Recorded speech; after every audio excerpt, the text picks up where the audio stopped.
किसानों के बारे में सबसे पहले मैं कहना चाहूंगा कि आप किसानों को रोकने के लिए, आज उनके आंदोलन को रोकने के लिए, उनके प्रोटेस्ट को रोकने के लिए आप इस समय आपने खाई खोद दी है।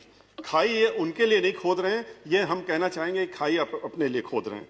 जवानों को बंदूक लेकर खड़ा कर दिया है, पानी की बौछारें डाल रहे हैं, आंसू गैस के गोले छोड़ रहे हैं, उनका पानी बंद कर दिया, उनका खाना बंद कर दिया, यहां तक कि आपने शौचालय भी बंद कर दिए और ये भी नहीं सोचा कि उसमें महिलाएं भी हैं और ये ह्यूमन राइट्स का कितना बड़ा वायलेशन है, इसको आपको देखना चाहिए था।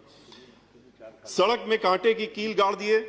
इतनी तैयारी तो पाकिस्तान के बॉर्डर में भी शायद सरकार ने नहीं की होगी जितनी की दिल्ली के बॉर्डर पे कर दी है। जो हमारे अन्नदाता हैं उन्हें आज देश के दुश्मनों का दर्जा दिया जा रहा है। याद रखिए, ये किसान जिनके पास खाने को कुछ नहीं है, खोने को कुछ नहीं है, इन्हें आप डरा धमका कर और उन पर अपना कानून थोप नहीं सकते जो कानून उनको पसंद नहीं है। हमारी समझ में नहीं आ रहा है कि जब आप 1.5 साल के लिए इस कानून को रोकने के लिए तैयार हो गए हैं तो फिर ऐसी कौन सी मजबूरी है कि आप इसको वापस लेने में हिचकिचा रहे हैं। आप 1.5 साल के लिए रोक रहे हैं, आप 3 साल के लिए अनाउंस कर दीजिए कि रोक रहे हैं, तो शायद किसान कहेंगे कि अगले चुनाव के बाद हम देखेंगे कि क्या होने वाला। हमारी आपसे प्रार्थना है कि अपना ईगो छोड़कर बड़े बनकर और आप इन किसानों को इनकी मांगों को मानते हुए इन तीनों कानूनों को वापस करें।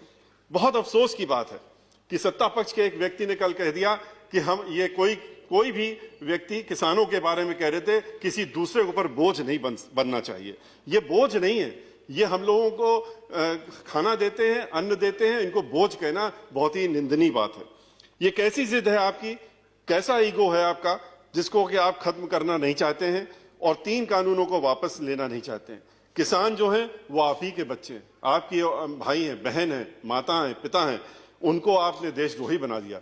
उनको आपने कह दिया कि ये तो टेररिस्ट हैं और मीडिया के माध्यम से, मीडिया को इस्तेमाल करके, क्योंकि मीडिया भी 10% को छोड़ दीजिए तो बाकी सब जो है इंडस्ट्रियलिस्ट के हाथ में है और उनको आपने उन 10% के ऊपर भी इतनी दहशत फैला रखी है कि मीडिया को आज आपने एक पिंजड़े में बंद तोते की तरह बना दिया है कि जो उसको पढ़ाया जाएगा, जो रटाया जाएगा, वो मीडिया का व्यक्ति वही बोलता रहेगा दिन भर और आपसे भी चाहेगा कि आप यही बोलिए।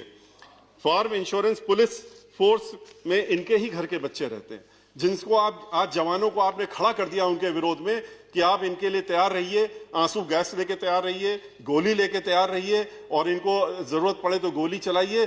तो ये उन्हीं के बच्चे उस फोर्स में भर्ती हो रहे हैं और यही जो बच्चे, इन्हीं के बच्चे देश के बॉर्डर्स में भी हम लोगों की सुरक्षा करने के लिए वहां पर तैनात हैं और हमने हमारी आपकी सुरक्षा करते हैं। ये धूप में, बरसात में, कड़कड़ाती ठंड में भी छप्परों में रहकर, खुले आसमान के नीचे बैठकर हमारे लिए अन्न उगाते हैं और जो नुकसान हर वर्ष उसके बाद नुकसान भी होता रहता है उसको सहते रहते हैं और इसीलिए हम शायद इनको अन्नदाता भी कहते हैं। सरकार इन्हें 500 रुपया महीना देकर अपनी पीठ थपथपाती रहती है और कहती है कि हमने इतने 1000 करोड़ रुपए किसानों को दे दिए। 500 रुपया महीना दे करके आप इनको खरीदना चाहते हैं और इनके ऊपर कानून थोपना चाहते हैं। इन 3 कानूनों से किसान को भय लगता है और सही भय लगता है। उनको भय लगता है कि आप इनकी जमीनें हमेशा के लिए इनसे छीन लेंगे। आप जिस तरीके से कुछ चुनिंदा इंडस्ट्रियलिस्ट के हाथों में एक एक चीज को बेच रहे हैं, चाहे रेल हो, तेल हो, गैस हो, जमीन हो, आसमान हो, आपने सब चीजें इनको बेचने का काम, अब तो आपने नदी किनारे पोर्ट्स भी बेचने का काम कर दिया, LIC को बेचने का काम कर दिया। LIC जो जहां पर कि लोगों की लाइफ इंश्योर्ड रहती है उसको भी आपने बेचने का काम तय कर लिया कि इनके हाथ में बेच देंगे। तो ऐसी स्थिति में आज आप बैंक को भी बेचने की तैयारी में आ गए। आपने कह दिया कि हम प्राइवेट बैंक भी और बेच रहे थे, अब आप सरकारी बैंक बेचने की बात कर रहे हैं। जब आप सरकारी बैंक को बेचना चाहते हैं, जिन बैंकों में इन्हीं इंडस्ट्री से घोटाला करके पैसा लेकर के विदेशों की सैर कर रहे हैं, तो किसान भी डर रहा है कि उनका क्या होगा। उनकी जमीन, एक बार जमींदारी एबॉलिशन एक्ट जब 1952 में आया था, जुलाई 1952 में आया था, आज से 70 वर्ष पहले, तो जमींदारी खत्म करके किसानों के हक में पूरे देश में ये कानून लाया गया था और उससे उनको फायदा भी हुआ था। आज आप ठेकेदारी के नाम पे उस जमींदारी को वापस लाना चाहते हैं। आज इन किसानों से जमीनों की उनकी लेन देन करके, उनके पट्टे करा करके, उनके ठेके में लेकर के आप उनको इस जमीनों से महरूम करना चाहते हैं। इसीलिए वो परेशान है कि इसके बाद इन जमीनों का क्या होगा और हमारे साथ क्या होगा। कानून के बारे में आप अच्छी तरह से जानते हैं, जो 3 कानून बनाए गए उसमें एक नहीं अनेकों खामियां हैं।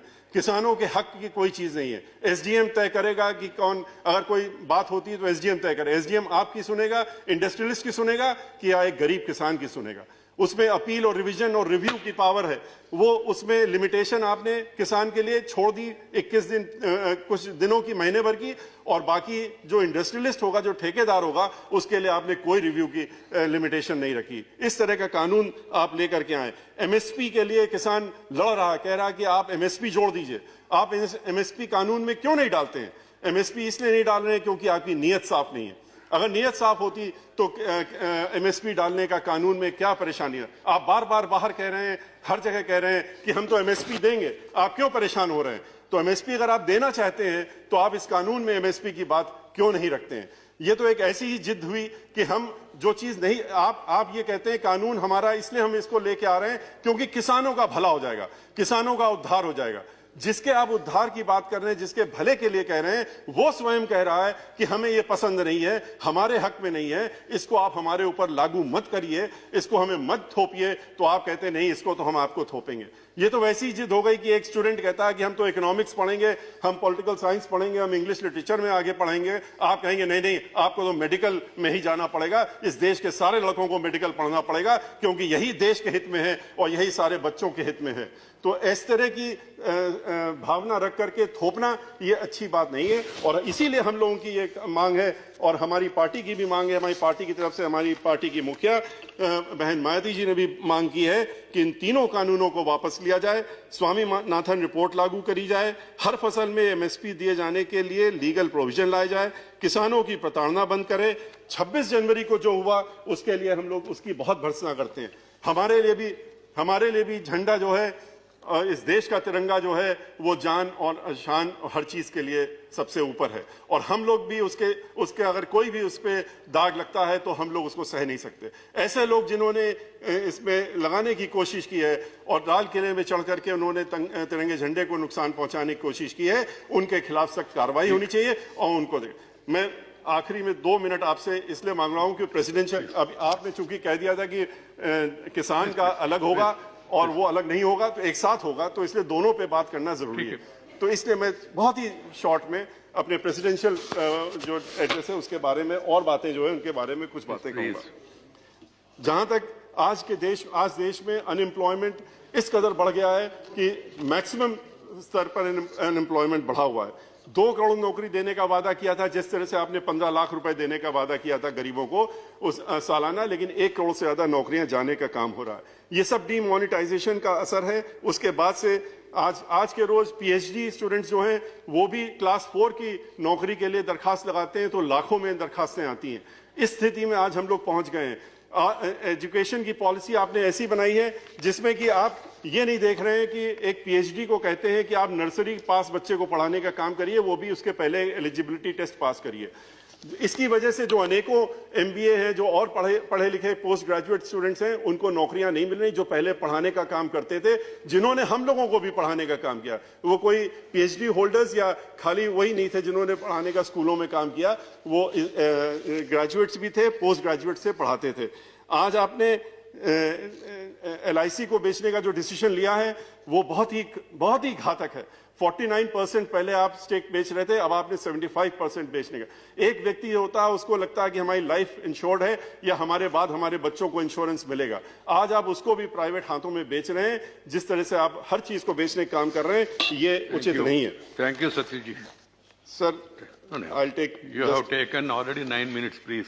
सर 10 मिनट की हमने छूट मांगी थी, 10 मिनट की छूट मांगी थी। अच्छा, हम एक खाली हेल्थ के बारे में बात करके अपनी बात समाप्त करना चाहेंगे। आपने हेल्थ स्कीम के बारे में कहा है, आपने प्रेसिडेंशियल अपनी एड्रेस में ये भी कहा है, माननीय राष्ट्रपति जी ने कहा है कि बहुत सी चीजें हम लोग कर रहे हैं, जितने देश में आप बढ़ावा कर रहे हैं वो सब, लेकिन अल्टीमेटली तो प्राइवेट हाथों में ही जाने वाला है।